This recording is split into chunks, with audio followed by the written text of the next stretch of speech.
ہمارے ایک بزرگ تھے پروفیسر اسلم صاحب، انہوں نے المہد میں آئے رمضان میں، تو مجھے ملے کہ میں آ گیا ہوں یہاں، اب میں نے یہاں حفظ کرنا ہے ریٹائرمنٹ کے بعد. اور واقعی انہوں نے ایک رمضان کا مہینہ گزارا جنگ میں حضرت صاحب کا جو مدرسہ ہے، اور پورا حفظ کر کے وہاں سے گئے. میں نے دیکھو اللہ کی شان ہے. سنتے تھے کہ بھائی ایک دن میں ایک سپارہ، ایک بزرگوں کا واقعہ ہے کہ آپ تراویح پڑھائیں گے، قرآن یاد نہیں تھا تو ایک دن میں ایک سپارہ یاد کرتے رات کو تراویح نہیں پڑھا رہے. ایسے ماشاء اللہ. ابھی ہمارے ایک نوجوان یہاں آتے ہیں تو وہ قرآن پاک کا حافظ تھا، بول ہی ہوا تھا، کہنے لگے میں نے بڑی ہمت کی ہے، میں نے یہ کیا کہ ایک رکوع ایک دن میں رکوع کو خوب پکا کیا، پھر ساری نمازوں میں وہی رکوع پڑا، ساری نماز فجر سے لے کر یہاں تک وہ رکوع مجھے پکا یاد ہوتا ہے. پھر اگلے دن دوسرا رکوع، 2 سال کہتے ہیں میں لگا رہا، اب مجھے حفظ یاد ہو گیا. بولا کیا مجھے سارا قرآن یاد ہو گیا. تو وہ انسان ہے، ہمت کرے تو اللہ کی مدد آ جاتی ہے. اللہ کی مدد ہمت والا قصہ، جو لوگ ہمت کرتے ہیں تو ہمت کی دولت اللہ نے ہر ایک کو دی ہے. تبلیغ کا کام بھی عجیب و دنڈی ہے. دین کی صحیح سمجھ نکل کر آتی ہے، ڈر ہے کمی آتی. گھر چھوڑیں، جب گھر چھوڑتے آدمی سفر میں نکلتا ہے پھر سمجھ میں آتی ہے کہ دین کتنی بڑی دولت ہے اور ہم نے اس کا حق ادا نہیں کیا. نحمدہ و نصلی علی رسولہ الکریم.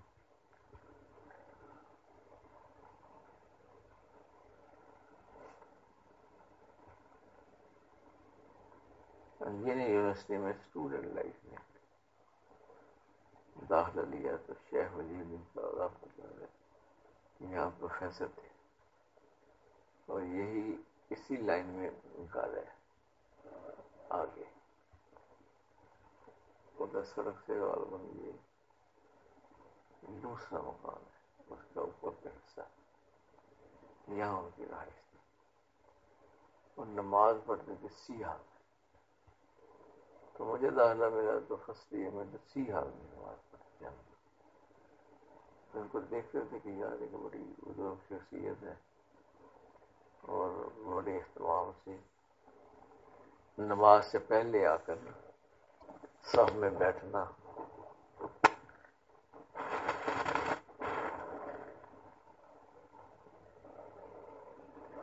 اور بعد میں دیر تک بیٹھے رہنا، دل کھنچتا تھا ان کی طرف.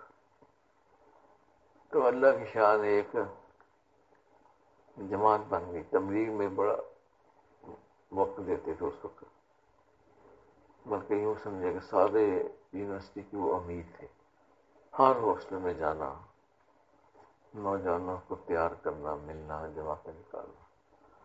تو ایک جماعت بنی 3 دن کی فیصل آباد کے لیے، اور جماعت کیا بنی جناب 40-50 بچے ہیں نوجوان اسٹوڈنٹ. اس میں نے بھی نام دے دیا. اس میں حضرت شیخ صاحب بھی ساتھ تھے، امیر وہی تھے. اس سفر میں ہی نا انہوں نے، میں تو ساتھ بیٹھ گیا بس میں، تو باتوں کے دوران انہوں نے بتایا کہ میں بیعت بھی ہوں اور ذکر بھی کرتا ہوں، اور یہ ہمارا ذکر جو نقش بندی سلوک ہے.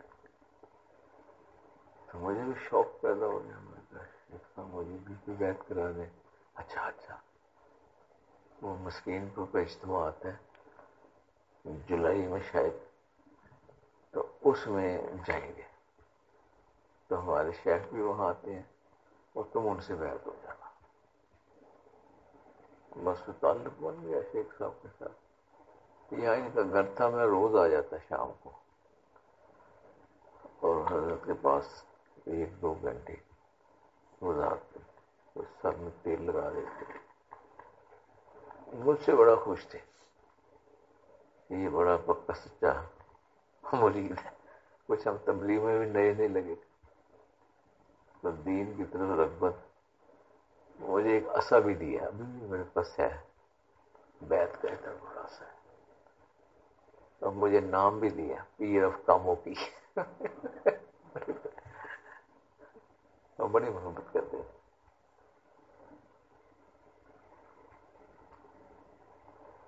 سب سے عجیب واقعہ بھی پھر یہ ہے کہ بیت بھی خیر ہو گئے.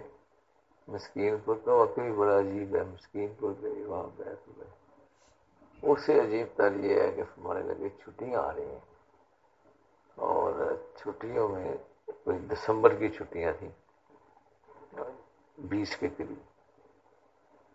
تو میرا ارادہ ہے کہ ہم ذکر کریں کہیں جنگل میں جا کر. میں بڑا ہی تھا، میں خوش بھی بڑا. میں نے جنگل میں ذکر کر. تو ہاں، میں نے پوچھا حضرت کو کیسے کریں جنگل میں، کھانا پینا رہائش. یعنی کہ ایک میں نے بات سوچی ہے کہ یہاں جو ہے نا میر پور خاص سندھ میں، وہاں جنگل میں ایک مسجد ہے، اور ہمارے ایک بزرگ حضرت بابو جی، ہاں جی، وہ وہاں رہتے ہیں شہر میں. تو بابو جی کی وہ مسجد ہے باہر جنگل میں، کوئی بے آباد ہے. تو وہاں چلے جاتے ہیں، اس مسجد میں ٹھہر جائیں گے.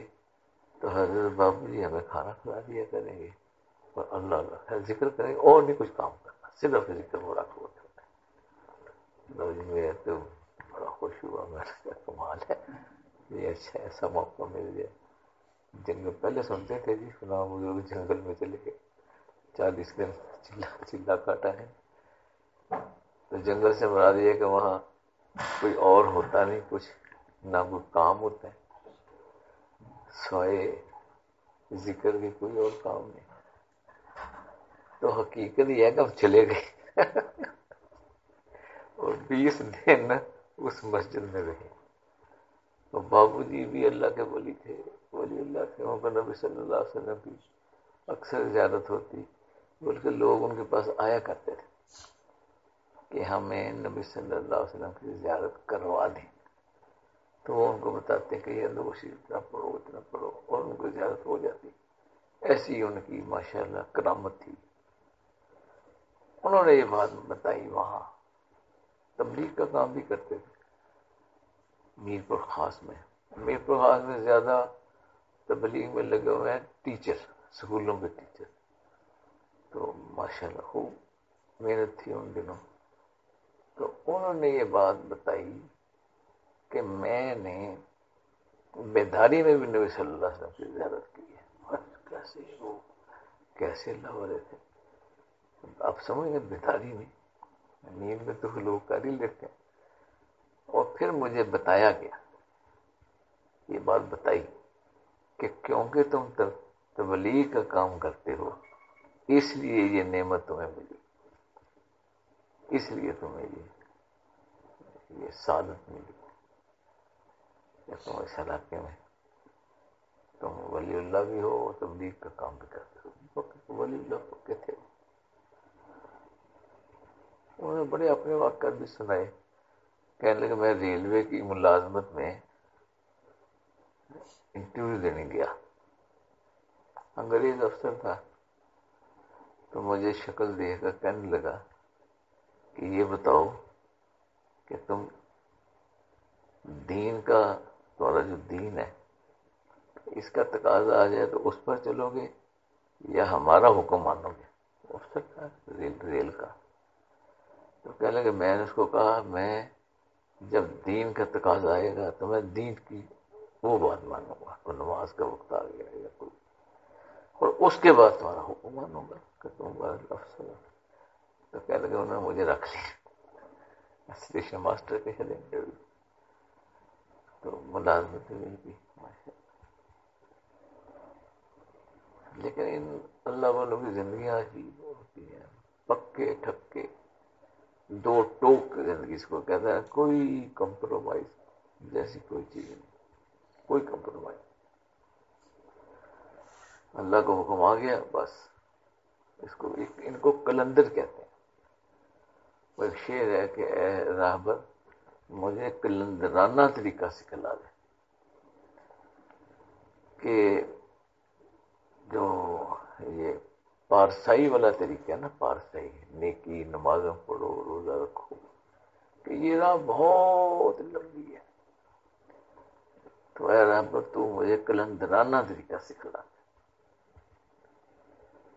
تو کلندرانہ طریقہ کیا ہے کہ بھئی انسان بس اللہ کے لیے اپنا سب کچھ نچھاور کرنے کے لیے ہر وقت تیار. حکم الہی یہ اللہ کا حکم ہے، بس اس پر چمٹ گیا اس کے ساتھ. کلندر کہتی اس کا جو کسی کی پرواہ نہ کرے، اس کو کلندر کہتے ہیں. یعنی محبت اتنی ہوتی ہے اللہ کی ذات سے، ویسے چھپے ہوتے ہیں پتہ نہیں چلتا، لیکن جہاں کہیں حکم الہی کا مسئلہ ہو گیا بس اس پر کھڑے ہو جاتے ہیں، دو ٹوک بغیر جھجک کے. حضرت ابراہیم علیہ السلام کلندر تھے. کیسے کلندر تھے کہ فرشتہ آیا امتحان لینے اور اس نے قریب بیٹھ کر کہا اللہ، تڑپ گئے، ڈھونڈا کہ کسی نے کہا ہے، ڈھونڈتے ڈھونڈتے مل گیا، ایک آدمی بیٹھا ہوا ہے. پوچھا یہ آپ نے یہ نام پڑھا ہے اللہ؟ اس نے جی ہاں میں نے پڑھا. ایک دفعہ اور پڑھ گا، ایک دفعہ. تو وہ کہنے لگا مجھے دھو گے کیا؟ بکریاں یا اونٹ پاس تھے، تو کہنے لگے سب تم لے لو، ساری بکریاں لے لو، سارے اونٹ لے لو. ایک دفعہ اس کے اندر ایک دفعہ اللہ کا نام پڑھ لو. ایسے تڑپے، ایسی تڑپ پیدا ہوئی دل. تو فرشتہ کا خیر اس نے پھر پڑھ دیا اللہ، پھر اور تڑپ اور کہا بھائی ایک دفعہ اور کہہ دو. اس نے کہا اب کیا دو، تمہارے پاس تو کچھ ہے ہی نہیں، اب کیا دو گے؟ تو اس کو فرمانے لگے کہ میں اپنی ذات دے دوں گا، میں تمہارا غلام بن جاؤں گا اگر تم ایک دفعہ یہ پیارا نام ایک دفعہ کہہ دو. تو فرشتے نے کہہ دیا اللہ، اور کہنے کے بعد پھر کہا کہ یہ تو ابراہیم کیا کہ یہ تو میں تو فرشتہ ہوں، اور میں تو اس لیے آیا تھا کہ امتحان کے لیے کہ دیکھیں کتنی آپ میں اللہ سے محبت ہے. اس طرح صدیق اکبر رضی اللہ عنہ بھی کلندر تھے. دیکھو نبی صلی اللہ علیہ وسلم نے پوچھا کہ مال چاہیے، تو گھر گئے اور سارا مال لیا، سارا مال. جب وہ چلنے لگے تو کپڑوں پر نظر پڑ گئی جو پہنے ہوئے تھے کہ یہ بھی تو مال ہے. تو ایک بوریا لٹکا ہوا تھا دروازے پر، تو وہ بوریا لپیٹ لیا اور کپڑے بھی سارے سامان میں رکھ دیے. سب کچھ لے کر نبی صلی اللہ علیہ وسلم کے پاس آ گئے. آپ نے پوچھا کیا چھوڑ کے آئے ہو؟ تو کہ اللہ کے نبی صلی اللہ علیہ وسلم صرف اللہ کا نام، کچھ نہیں چھوڑ کے آئے. اس کو کلندری کہتے ہیں، کوئی چیز نہیں چھوڑی. پھر جبرائیل علیہ السلام تشریف لائے اور آپ صلی اللہ علیہ وسلم نے سے کہا کہ اللہ نے صدیق اکبر رضی اللہ عنہ کو سلام کہا ہے. تو انہوں نے بتایا نبی صلی اللہ علیہ وسلم کو کہ اللہ نے آپ کو سلام کہا ہے. اور یہ پوچھا کہ کیا آپ خوش ہیں اللہ کی ذات؟ روک لیں کہ میں بنا اللہ سے خوش کیوں نہیں ہوں گا. اور جبرائیل علیہ السلام نے جو لباس پہنا ہوا تھا وہی بوریا جو صدیق اکبر رضی اللہ نے پہنا تھا نا، وہی جبرائیل علیہ السلام نے پہنا ہوا. تو وہ سن دیکھ کر تو نبی صلی اللہ علیہ وسلم نے پوچھا کہ یہ لباس کیسا ہے؟ تو فرشتے نے کہا کہ اللہ کے نبی صلی اللہ علیہ وسلم آج سارے فرشتوں نے یہی لباس پہنا ہے. تو یہ کلندری ہے، یعنی تن من دن سب کچھ نچھاور کر دے. گھر سے سارا مال لے لیا. جب ہجرت کے لیے نکلے نا تو صدیق اکبر جو ہے نا سارا مال لے لیا, کچھ نہیں گھر چھوڑا, ایک درہم بھی نہیں چھوڑا. بچے بھی تھے حالانکہ پیچھے, کچھ نہیں چھوڑا. کو لے کے تو سفر میں آپ صلی اللہ علیہ وسلم کے ساتھ چلے. اتنی محبت کرتے تھے. کبھی ڈر ہوتا کہ پیچھے سے دشمن آ جائے گا تو پیچھے چلنے لگتے, کبھی ڈر ہوتا کہ آگے سے نہ آگے تو آگے چلنا شروع کر دے. تو سارا سفر ایسے ہی کرتے کرتے نا ہم پہنچ گئے مدینہ منورہ. تو اس کو قلندرانہ طریقہ کر دیں. جیسے ایک سفر کسی نے کرنا ہو تو ایک ہے کہ بھئی بیل گاڑی پر چلے تو اس میں تو زیادہ وقت لگے گا, اور ایک ہے ہوائی جہاز پر بیٹھ کے پہنچ گیا اپنے منزل پر تو جلدی پہنچ جائے گا. تو اللہ تک پہنچنے کے لیے قلندرانہ طریقہ ہے نا, یہ سب سے تیز کہ اللہ سے ایسی محبت کرے انسان. اور جو محبت سیکھنی پڑتی ہے, بڑی اہم بات ہے کہ یہ محبت وہابی نہیں ہے. وہابی ہوتی ہے جو چیز اللہ پاک عطا کر دے. تو یہ جو محبت الہی ہے نا یہ کسبی ہے, یعنی محنت سے حاصل کی جائے, کسبی ہے, ہر ایک کو موقع ہے. دیکھو جی وہابی چیزیں تو اللہ کسی کو دیتا ہے, کسی کو رنگ کالا دے دیا, کسی کو گورا دے دیا, یہ وہابی ہے. کسی کو اچھی آواز دے دی, کسی کو اچھا سننا دے دیا, اچھی صحت دے دی. لیکن کسبی چیز وہ ہوتی ہے کہ جس کے لیے ہر ایک کو موقع ہے. کوئی جتنا کوئی چاہے اللہ جل شانہ کی محبت سیکھ لے, جتنا بھی چاہے. کالا بھی سیکھ لے, گورا بھی سیکھ لے, بوڑھا بھی سیکھ لے, جوان بھی سیکھ لے. تو محبت الہی کسبی ہے, اس کو محنت سے حاصل ہوتی ہے. آپ محنت کریے اور اللہ سے محبت سیکھ لے تو بس پھر گویا کہ اس کی دونوں زندگیاں بہترین. دنیا میں بھی اللہ کا دوست ہے, اور اللہ جل شانہ فرماتا ہے کہ میں اپنے دوست کے حق میں غضبناک شیر ہو جاتا ہوں.